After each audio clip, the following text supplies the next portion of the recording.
Здравейте, приятели! Казвам се Ивелин, а вие сте в канала на Войвода Фишинг. Днес ще бъдем на река Марица отново. Тези от вас, които следят канала, знаят, че това е моята любима река. Но ще направим едно теоретично видео.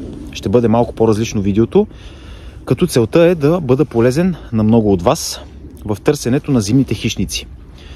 Много от вас знаят, че когато настъпят зимните месеци, аз приключвам с риболова на воблери и търся рибите само на силикони.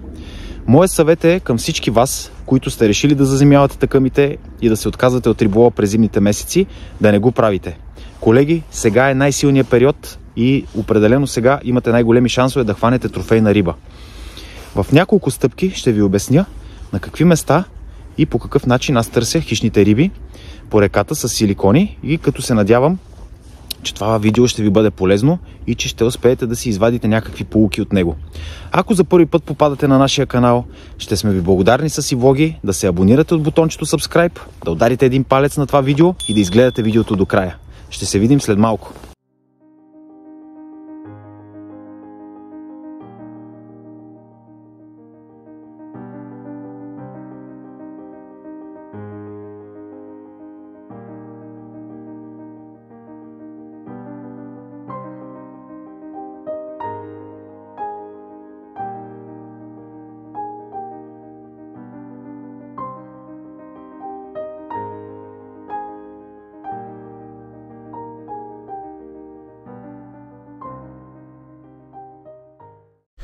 Нека да стартираме с течение, за да ви покажа зимата как могат да се ловят дори и распери, кефали.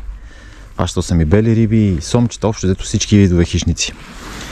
Сега слагам един 7 см сторм с 5 грамова глава. С Venom 528 съм с 0,8 влакно. Замятам близо до другия бряг и започвам да извозвам силикона, като равномерно прибирам с макарата. И правя леки придърпвания, които се отразяват веднага на играта на силикона. Това силиконче е като усичка, толкова е чувствително, много точно лети и опашката му играе уникално. Така че на този малкия силикон може да очакваме удар на всякакъв вид риба. Ето така, извозвам надолу и когато вече започне да застава срещу течението, забавям.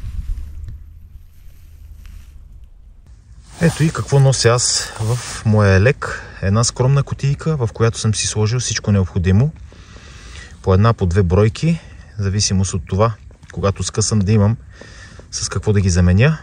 Като в чантата в колата си държа останалите бройки от всеки вид и когато скъсам нещо, се връщам до колата и си взимам, за да си допълня кутията. Най-често залагам на силикони, които са с размер от 7 см до 12 тип шат. Това ми е много успешен силикон. Bait Braid TT шат. Лети много добре, с много хубава играе. Обикновено по езовирите белите риби много го харесват. Разбира се, не може да мине и без този ветеран. Погледнете какво се е случило с него. Толкова много белези има, че това е Fox Zander 10 см. Когато има закачки и искам да опипам дъното, слагам GT Bio. Един много хубав мек силикон, който тепърва ще се доказва във времето.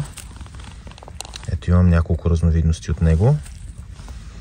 Сега съм си взел и тези шадове с твистърна опашка на Westin и ще ги пробвам на по-плитките места, особено когато търсиш тук. Доста изнервяща игра правят. Това общо взето държа наличност на силикони от 7 см, както е това стормче, до 12 см, както е този Westin. Не използвам по-големи силикони по Марица. А грамажите на главите са в зависимост от течението и от местата, каква дълбочина имат. Но най-често използвам от 5 до 12 грама джиг глави. Така че това смятам, че покрива напълно всичките работни дълбочини и диапазони по Марица. за да открием рибите през зимата, иска преминаването на доста големи разстояния, защото те се групират някъде и ако настояваме само на едно и също място, шансовете ни не са много големи. Иска постоянно обикаляне, търсене и там, където имаме удар, започваме да настояваме, сменяме примамки, грамажи, проводки, докато не реализираме рибата.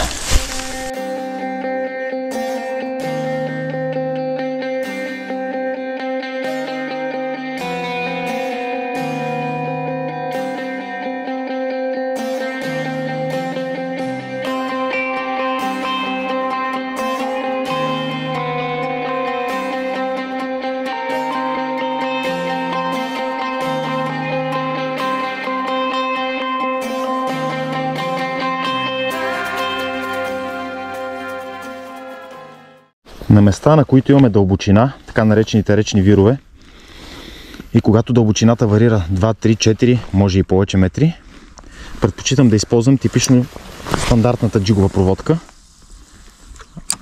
като оставям силикона да пропадне до дъното и започвам с един или два оборота на макарата да навивам с паузи.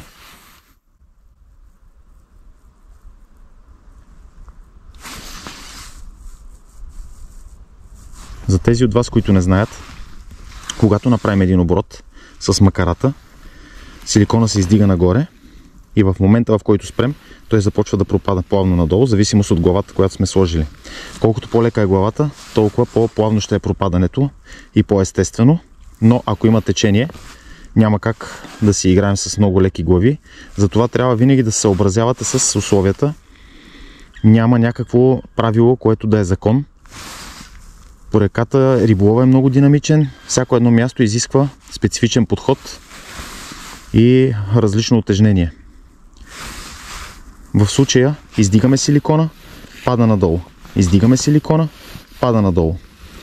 Избирам силикони с активна опашка, които при самото пропадане да правят доста силна вибрация с опашката. Това смятам, че е един от основните фактори при провокирането, особено на пасивните риби. Такъв силикон е, например, Storm Jointed Minnow с неговата оребрена опашка. На пропадането е истински спектакъл да се гледа. Много красиво, отчетливо пропадане.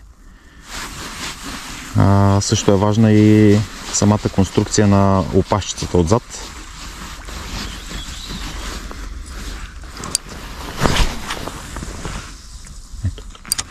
Замятам и оставям да пропадне. При пропадането силикона си взима влакното, когато затворим бигела, взима влакното и започва да изпъва линията. В момента, в който е стигнал дъното, линията провисва. Тогава може да разберете, че вече сте достигнали дъното. Също, ако ви е чувствителен върха на въдицата, той прави едно леко надолу движение и отпуска. Това отпускане означава, че силиконът е достигнал дъното и може да правите един или два оборота на макарата. Някои колеги предпочитат бавно да навиват, някои по-бързо. Трябва да експериментирате.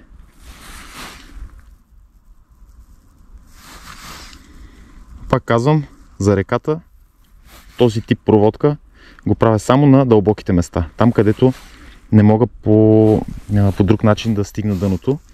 С моята равномерна проводка, която аз си правя, силикона би се движил в горните слоеве и по този начин няма да достига без паузи до самото дъно.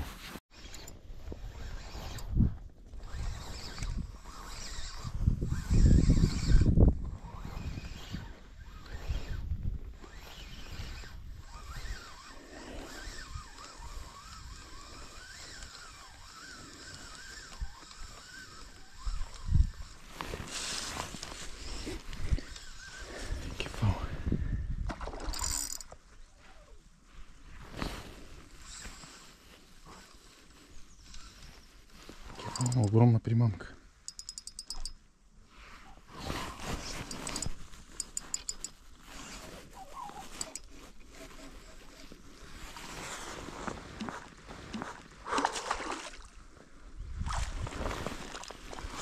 Огромен кефал. Само сега как ще го взема. Как ще го изкарам. Така, от тук. Добре.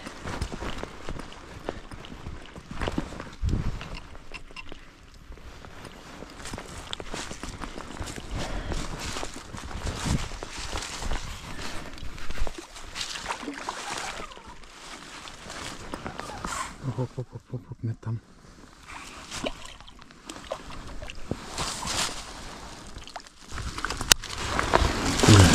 Голям прасе. Огромен.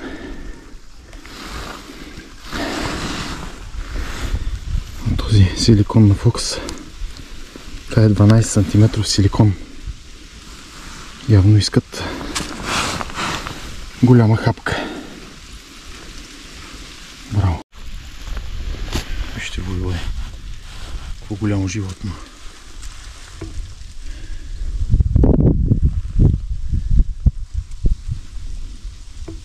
Две кила, че и отгоре сигурно. Огромен кефал. Ледене. Явно водата доста е стинала вече. Айде, да си отиваш.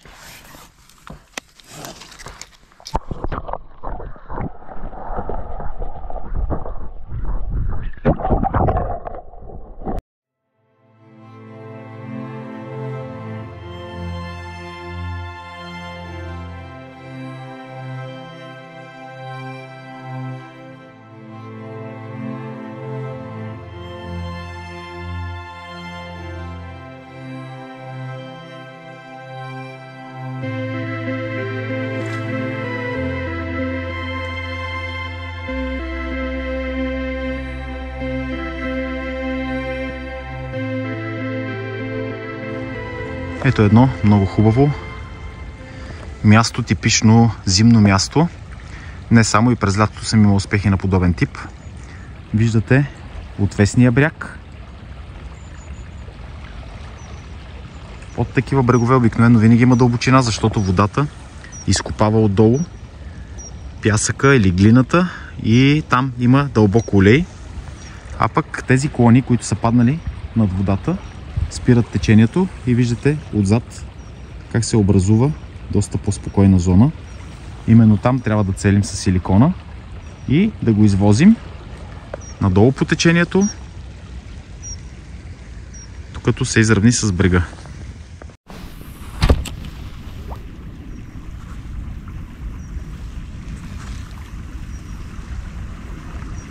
Започваме извозването на силикона. Трябва да го усещате да потупва по дъното, но не да дере дъното. Ако дере и непрекъснато ви опъва върха, това означава, че сте сложили голяма тежест и трябва да я редуцирате. Трябва от време на време да потупва по дъното. Ето така извозваме силикона надолу по течението. И винаги правим проводката до самия бряг, защото много често в крайбрежната зона стоят пък щуките. Когато водата е много бистра, каквато е обикновено зимните месеци, защото вече нямаме такива снегове, дъждове и определено зимите реките задържат ниско нивото си, а това е предпоставка и да бъде доста бистра водата, както е тук в случая. Аз избирам силикони, които са с естествена окраска, като например този Westin. И обратно, когато е мътна водата, слагам ярки цветове. Разбира се, винаги има изключения от тези правила, но това ми е носило винаги успех.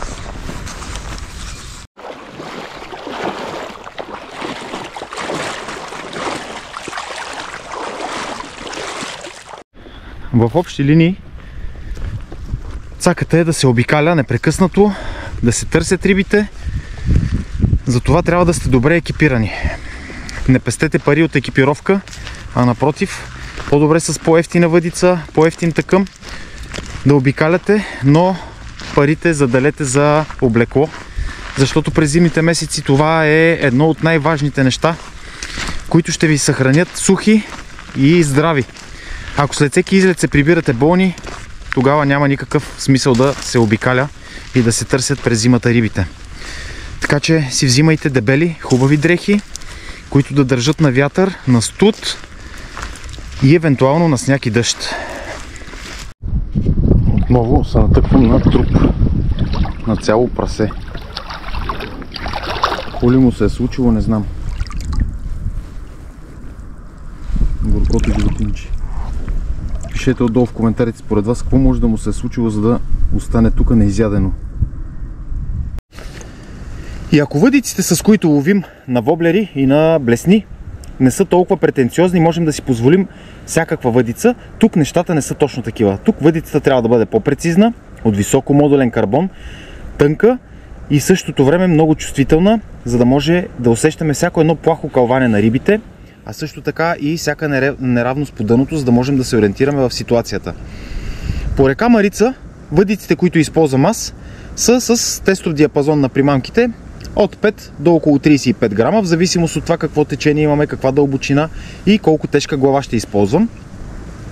Дължината е от 2,30 до 2,60, дори 2,70. Също в зависимост от това колко е широка реката, дали ще трябва да се постига по-голяма дистанция, дали рибите са на далекото или са близо до брега. Това вече си е ваш избор. Плетеното влакно, което аз препоръчвам, от 0,8 до 1,5 по японската номерация, като аз най-често ловя с 1,2. Флорокарбон от 0,30 до 0,40 мм, на някой може да се стори много дебел, но по Марица знаете, че има постоянно изненади, излизат хубави щуки, излизат разпери големи, сомове и така нататък, които изискват малко по-сериозен напън, защото има много закачки и доста препятствия, които също трябва да бъдат избягвани, или евентуално да се опитаме да си спасим примамката. Така че в общи линии това е. Пак повтарям, въдицата трябва да бъде чувствителна, да бъде тънкостенна, лека в ръката, за да не ви се изморяват ръцете след целодневен излет. И оттам нататък вече вие преценявате каква да бъде дължината.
На Сторма. Много хубав кефал. Сторм 9 см. Ето го, приятели. Много хубав. Около 45 см кефал.